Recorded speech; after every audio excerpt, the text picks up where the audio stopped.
12 महीने में 4 महीने हुर्मत वाले हैं, ज़िलक़ादा, ज़िलहज्जा और मुहर्रम, और एक रजब का महीना है।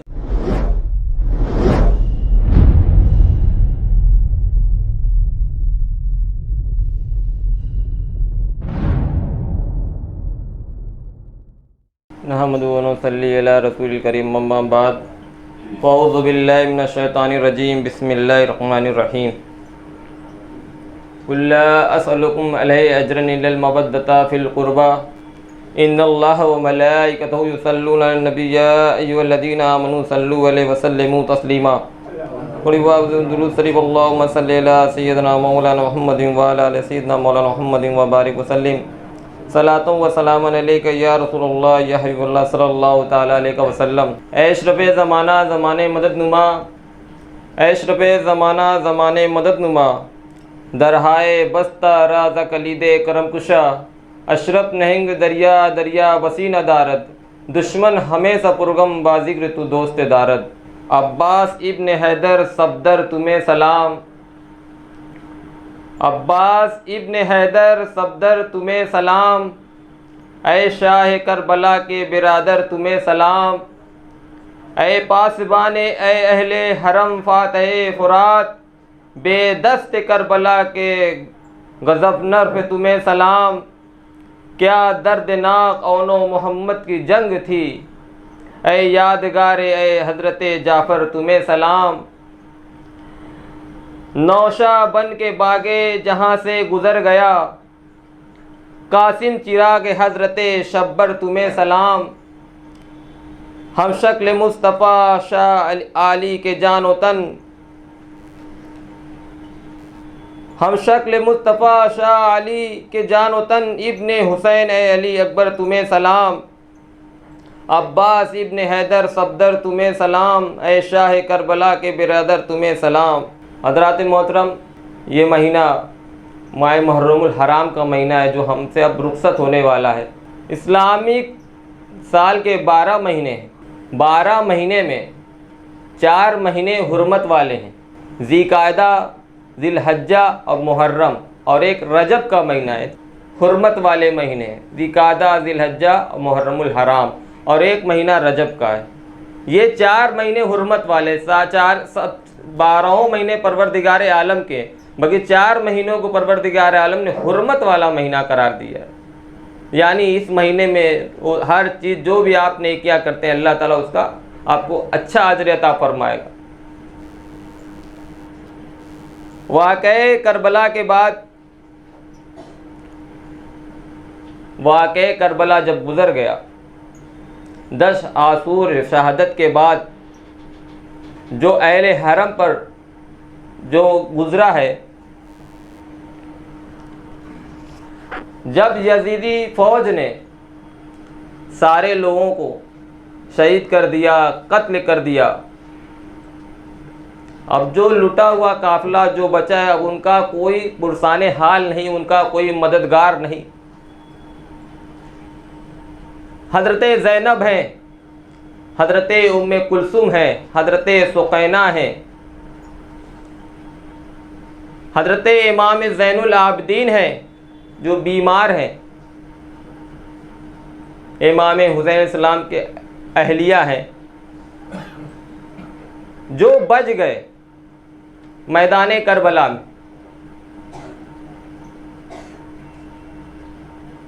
जब इमाम हुसैन अलैहिस्सलाम अपने तमाम बीवी बच्चों भतीजों के साथ लौटे थे तो पर्दे के हालत में थे। सारे लोगों के, औरतों के सरों पे पर्दा था। बड़े एहतमाम के साथ आप लेकर आए थे करबला की तरफ। जब वाक़ई शहादत रूनुमा हो गई, पेश हो गई, यजीदी फौजियों ने सबको शहीद कर दिया, सारे लोगों के सरों तक को अलग कर दिया। जिसने शुहदाए करबला थे, सारे लोगों के सरों को भी अलग कर दिया यजीदी फौजियों ने, और उन सरों को आप सब लोगों के बांट दिया कि कोई कुछ सर ले जाए, कोई कुछ सर ले जाए, कोई। और जो इमाम हुसैन इस्लाम का सर मुबारक था, वो सिम्र मलून ने अपने नेज़े पर चढ़ा लिया, सारे सरों को नेज़े पर डला दिया। अब जिसको सामे गरीबा कहते हैं, वाक़ई शहादत के बाद अब कौन है जो इमाम हुसैन इस्लाम की जगह लेगा? कौन उनको संभालेगा? उनकी बेटी को कौन संभालेगा? उनके भतीजों को कौन संभालेगा? उनकी बीवियों को कौन संभालेगा? उनकी बहनों को कौन संभालेगा? कौन उनकी जगह ले? जो इन जितने बच्चे हैं, जितनी ज़ैनुल आबिदीन बीमार, इनको कौन संभालेगा? तो हज़रत ज़ैनब रज़ी अल्लाह ताला अन्हा खड़ी होती हैं, इमाम हुसैन इस्लाम की जगह लेती हैं। दिन तो कट जाता है, अब रात कैसे कटेगी? जिन सरों पे पर्दा थे वो आसमान के नहीं खुले पर्दे में है। कई रोज से भूखी और प्यासी है, मासूम सुकैना है जो भूख से तड़प रही हैं। उम्मे कुलसुम है, हजरत ज़ैनब है, इमाम ज़ैनुल आबिदीन बीमार है जो बहुत कई रोज से वो भूखे, अब उनको कौन संभालेगा? हजरत ज़ैनब रज़ी अल्लाह ताला अन्हा है जो मजबूत ज़ब्त के साथ सारे लोगों को संवारती हैं। दिन तो कट गए, लाशें करबला में बिखरी हुई हैं। सारी तरफ मैदान करबला में लाशें जमा हैं, सारे खून के धब्बे नजर आ रहे हैं। और उधर यजीदी फौज ठंडे पानी और लजीज खाने पे मशगूल है, वो मसरूफ है उसमें। इधर पीने को पानी तक नहीं है, उधर लोग अपने खाने में मशरूफ हैं। हजरत ज़ैनब हजरत सकीना को, जिनको हम सकीना कहते हैं, उनका नाम हजरत सुकैना है, जो हजरत इमाम हुसैन अलैहिस्सलाम की बेटी हैं। रो रही हैं, सिसक रही हैं। जब वो लोग यजीदी फौज अपने खाने पीने से फारिग हो गए तो किसी शख्स ने कहा पिछले साथ से कि उधर जो अहले हरम है वो लोग कई रोज से भूखे, उनका भी कुछ इंतजाम कर दिया, उधर भी बच्चे हैं। तो उसने कहा कि पानी का इंतजाम किया जाए।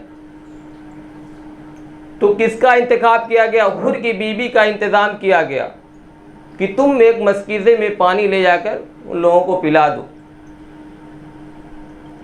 रात का अंधेरा है, हुर की बीबी पानी लेकर आती है अहले हरम की तरफ।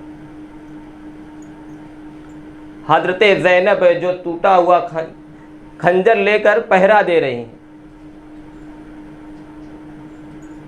देखती हैं कि कोई आ रहा है, कहे कौन? ठहर जा, अंदर नहीं आना, हमारे पास नहीं आना। तुम कौन हो? कहा मैं हुर की बीवी हूं, मैं पानी लेकर आई हूं। हजरत ज़ैनब रज़ी अल्लाह ताला अन्हा फरमाती हैं, हमारे सामने अली असगर मासूम पानी की वजह तड़प कर अपनी जामे शहादत नोश फरमा गया और हम पानी पिएंगे। अब्बास अलमदार गए, मेरे भाई गए कर नहर फुरात के पास, उनको शहीद कर दिया गया, को पानी नहीं दिया गया। हम पानी पिएंगे? हम पानी नहीं पीने वाले, तुम लोग ये पानी तुम लेकर चली जाओ, कोई भी पानी नहीं पिएगा। बड़ी गिरिया गुजारी की, आपके पैरों पे हजरत हुर की बीबी लिपट जाती है। कहा कि आप पानी ले लीजिए, मासूम बच्चे भी हैं। हजरत ज़ैनब एक कोजे में पानी ले लेती हैं। पानी ले जाने के बाद तब से पहले हजरत ज़ैनब, हजरत सुकैना जो आराम कर रही थी, सो रही थी, कहा हजरत सुकैना पानी पी लो। नींद से बेदार हो जाती हैं हजरत सुकैना, उठ जाती हैं। पानी का नाम, जो कई रोज से जो शख्स प्यासा हो, पानी का नाम सुनने के बाद क्यों ना जागेगा। उठती हैं, अपनी फूफी हजरत ज़ैनब रज़ी अल्लाह ताला की तरफ देखती हैं। कहे फूफी जान के आपने पानी पी लिया? हजरत ज़ैनब रज़ी अल्लाह ताला अन्हा फरमाती हैं कि बेटी तुम तब से छोटी हो, इसलिए मैं तुम्हारे पास पानी ले, तुम पानी पी लो, इसलिए कि इस काफिले में तुम तब से छोटी हो, तुम पानी पी लो। हजरत सुकैना पानी का कोजा लेती हैं और मक्तल की तरफ दौड़ पड़ती हैं। हजरत ज़ैनब आवाज दे रही हैं, बेटी सुकैना कहाँ जा रही हो? हजरत सुकैना फरमाती हैं कि फूफी जान आप ही ने तो कहा था कि जो तब से छोटा हो उसी को पानी पिला दो। मैं अली असगर की तरफ जा रही हूँ, अपने भाई की तरफ, मैं तब से पहले अपने भाई को पानी पिलाऊंगी। हजरत ज़ैनब जाती हैं और हजरत सुकैना को गले से चिमटा लेती हैं। बड़ा दर्दनाक वाक़या है वाक़े करबला का। ये कहानी और फसाना नहीं है, वाक़े करबला ये हकीकत पर मबनी है जो वाक़या गुजरा है। हम एक रोज़ अगर भूखे प्यासे रह जाते हैं तो घर के हालात बदलते हुए नज़र आते हैं। उन करबला वालों पर क्या गुजरी होगी। अगर घर के अंदर एक वक्त खाना ना पके तो हम घर के अंदर, हमारे नौजवान बच्चे जो काम से खाली होते वो घर के अंदर उथल मथल कर देते हैं। घर के हालात बदलते चले। एक दिन अगर एक घर वाले भूखे रह जाएं तो वो वाक़े करबला जो कई रोज़ से प्यासे हैं। कहा फूफी जान ये पानी कौन लेकर आया है? कहा चचा जान वापस आ गए। अब्बास अलमदार जो आपके चचा का चचा जान पानी लेकर, कहा नहीं। हज़रत ज़ैनब फरमाती है कि वो तो दरिया के पास सो रहे हैं, पानी तो हुर की बेबी लेकर आई। आधी रात के वक्त फिर आप पहरा दे रही, देखते कि एक सवार चला आ रहा है रात की तारीकी में।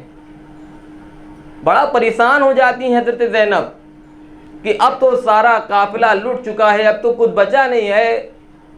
तुम क्या लूटने आए हो रात के अंधेरे में? अब अगर तुम्हें लूटना है तो दिन के उजाले में आकर लूट लेना, बगैर मेरे काफिले में अब बचा ही क्या है कि तुम क्या लूटोगे? मेरे पास कुछ भी नहीं है।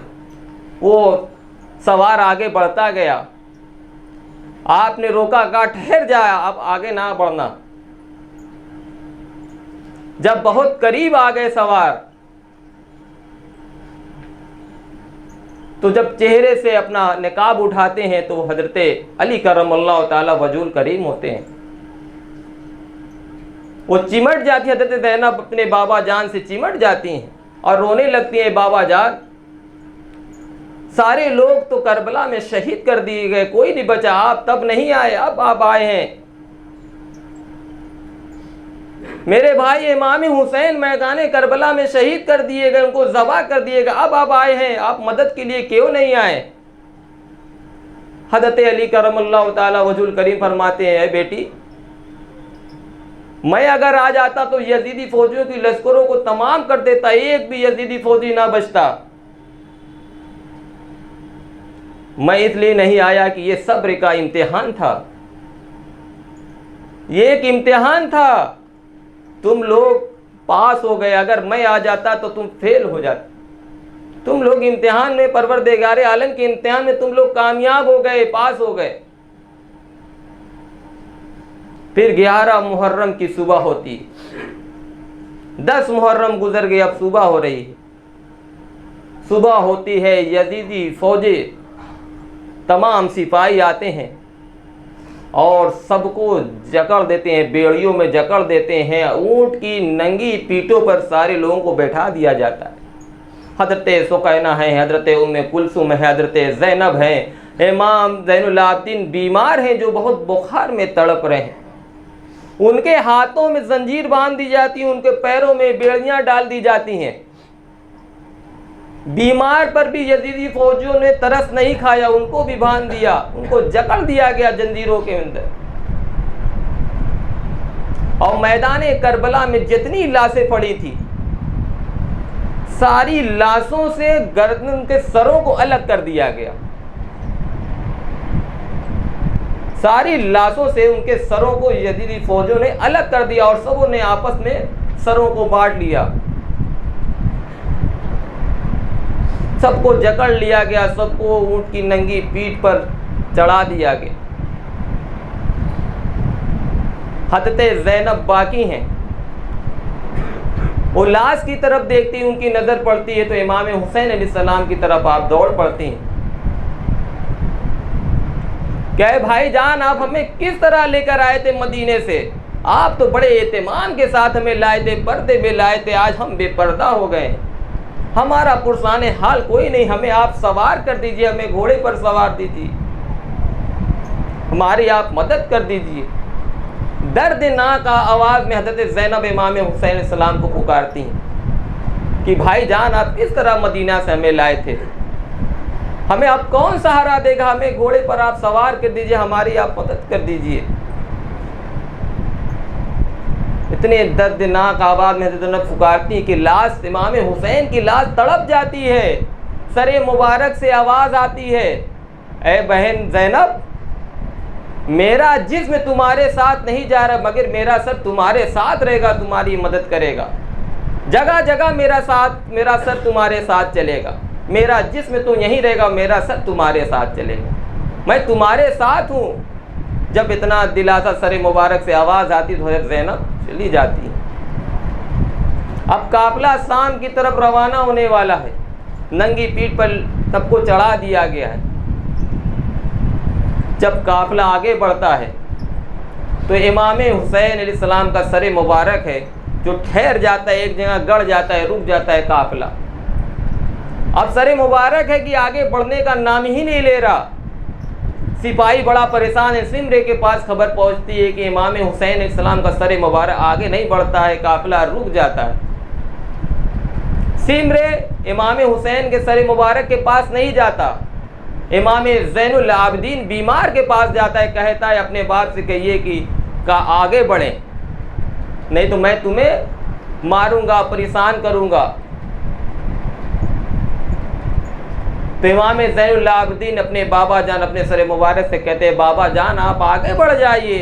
सरे मुबारक से आवाज़ आती है, बेटे इमाम ज़ैनुल आबिदीन, मेरी बेटी हज़रत सुकैना काफ़िले से छूट गई है, वो गिर गई, उनको यजीदी सिपाहियों ने इतने दुर्रे मारे हैं कि वो घोड़े से गिर गई हैं। मैं किस तरह आगे बढ़ूं जबकि मेरी बेटी काफ़िले से जुदा हो गई है, छूट गई, इसलिए मैं आगे नहीं बढ़ जब तक मेरी बेटी हज़रत सुकैना को उस काफ़िले में सवार ना किया जाएगा। ढूंढने के जैसे ही हज़रत ज़ैनब रज़ी अल्लाह ताला अन्हा को मालूम होता है कि हज़रत सुकैना काफ़िले से छूट गई हैं, दौड़ पड़ती हैं जिस रास्ते से काफ़िला आया था। आवाज़ देती हैं हज़रत सुकैना कहाँ हो, तुम्हारी फूफी तुम्हें आवाज़ दे रही है, आवाज़ दो। है सुकैना आप कहाँ हो, मैं तुम्हें ढूंढ रही हूँ, तुम्हें आवाज़ दे रही हूँ, तुम कहाँ हो। आगे बढ़ती चली जाती हैं हज़रत ज़ैनब, देखती हैं कि एक निकाब पोश औरत है, पूछती हैं क्या तुमने मेरी भतीजी हज़रत सुकैना को देखा है।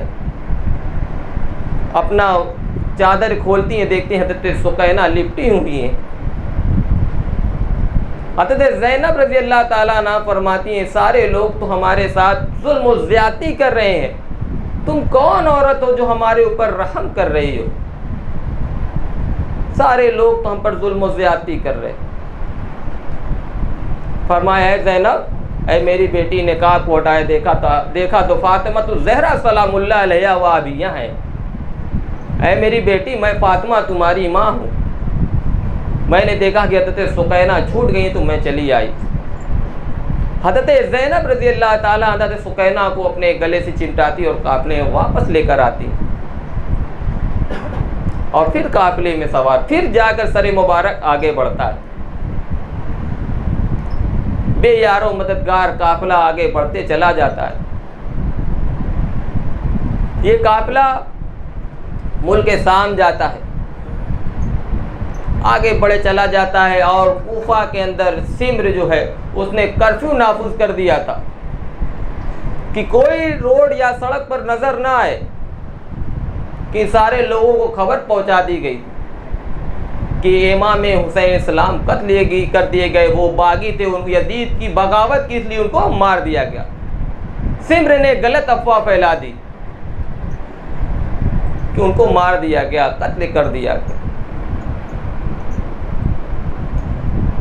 जब दमिश्क में पहुंचता है तो वहाँ सजावट है, वहाँ हर तरह का इंतज़ाम है, कोई पुरसाने हाल नहीं काफ़िले के अंदर जो एक घूंट काफ़िले वालों को पानी पिला सके। हज़रत फ़िज़्ज़ा हैं जो इमाम हज़रत फ़ातिमा ज़हरा अलैहा की जो कनीज़ थी, वो अपने छतों से देख रही थी कोई लुटा हुआ काफ़िला आ रहा है, जिनके सरों पर चादर नहीं, चादर लेकर आती हैं, पानी लेकर आती हैं। हज़रत फ़ातिमा ज़हरा सलामुल्लाह अलैहा ने अपनी कनीज़ हज़रत फ़िज़्ज़ा से कहा था कि जब तुम्हारे पास, तुम्हारे घरों के पास से कोई काफिला लुटे, कोई ऐसा चीज़ आ जाए जो यारो मददगार, तो उनकी मदद कर देना। जब ये लुटा हुआ काफिला हज़रत फिज़ा देखती हैं तो उनको हज़रत फ़ातिमा ज़हरा सलामुल्लाह अलैहा की वो बात याद आ जाती है कि जब तुम्हारे पास से कोई काफिला लुटे, लुटा हुआ काफिला हो, कोई मुसाफिर हो, तो उसकी मदद कर देना। की बातों पर अमल किया और चादर लेकर आई, पूरा वाक़या। ये बहुत लंबा वाक़या, अभी मैं दमिश्क का अभी पूरा वाक़या है, अगर बयान किया जाए तो बहुत लंबा वक्त गुजर जाएगा। वो अहले बैत का जो वाक़या है, जो उनकी मोहब्बत हम पर वाजिब कर दी गई है, उनको अल्लाह के रसूल सल्लल्लाहु ताला अलैहि वसल्लम मोहब्बत किया करते थे, जिनको चूमा करते थे, उनको शहीद कर दिया गया। और कत्ल करने वाले भी कलमा गो हैं, शहीद करने वाले भी कलमा गो हैं, वो भी नमाजी हैं। इसलिए हम कभी भी ऐसा ना होने पाए कि नमाजी की वजह से ये समझ ले कि बड़ा नेक इंसान है, हाजी होने की वजह समझ ले कि बड़ा नेक इंसान है, ये 5 वक्ता नमाजी है, ये बड़ा अच्छा इंसान है। सारी चीज़ होने के बाद हमारे अंदर अहले बैत की अगर मोहब्बत नहीं है तो आपकी नमाज बेकार, आपका हज बेकार, सारी चीज़ें आपने जितनी नफल इबादतें पढ़ी होंगी सारी आपके मुंह पर फेंक दी जाएगी। जहाँ आप नमाज पढ़ते हैं, जहाँ रोज़ा रखते हैं, जहाँ हज करते हैं, जो भी फ़राइज़ करते हैं, आपके दिलों में अहले बैत की मोहब्बत का होना बहुत ज़रूरी है। जिसके दिलों में अहले बैत की मोहब्बत नहीं है उसका ईमान खतरे में है, वो मुकम्मल कामिल मोमिन हो ही नहीं सकता। अल हसन वल हुसैन सैयदा सबाब अहल जन्नत। अल हसन और हुसैन जन्नती नौजवानों के सरदार, यानी अल्लाह के रसूल फरमाती हैं जन्नती नौजवानों के सरदार है। अगर तुम्हें जन्नत में जाना होगा तो अहले बैत से मोहब्बत करना कि ये सरदाराने जन्नत है, और फातिमा ज़हरा जन्नती औरतों की सरदार है। तो इनसे मोहब्बत करना हर हाल में हम पे ज़रूरी है, हम पे फ़र्ज वाजिब करार दी गई है इनकी मोहब्बत। एक है कलामुल्लाह है, क्योंकि एक हाथ में कलामुल्लाह और एक हाथ में अहले बैत की मोहब्बत। दोनों चीज़ों को आप पकड़े रहेंगे, दुनिया की रहती दुनिया तक आप कभी गुमराह नहीं होंगे, कभी भी गुमराह नहीं होंगे आप। अगर आप कुरान को एक हाथ में लेंगे, अहले बैत को लेंगे, सहाबा इकराम को रखेंगे, सारे लोगों से आपको मोहब्बत करना आप पर वाजिब करार दिया। इन लोगों की मोहब्बत आपके दिलों में होनी चाहिए। और एक कलाम मजीद है जिनको आपको पढ़ना है, ना कि गिलाफ में लगा कर रख देना है। सिर्फ सजाने की चीज़ कलाम पाक नहीं है जो हम सजा कर अपने घरों में रखते हैं। एक कलाम पाक हो और एक अहले बैत की मोहब्बत हो। और अहले बैत की मोहब्बत करबला से सारे वाक़यात नज़र आते हैं, हर चीज़ की मोहब्बत भी आती है, सब्र भी करबला से मिलता है, नमाज भी करबला से मिलती है। जितनी इबादतें आज हमें नज़र आ रही, तो उनकी मोहब्बत असल ज़रूरत है। अल्लाह ताला से दुआ है कि सुनने से ज़्यादा अमल करने की तौफीक लतीफ़ अता फरमाए और हमें मुहिब्बे अहले बैत बनाए और सच्चा मुहिब्बे अहले बैत बनाए, हर चीज़ का अदब व एहतराम करने वाला। वाखिर दावाना अल्हम्दुलिल्लाहि रब्बिल आलमीन।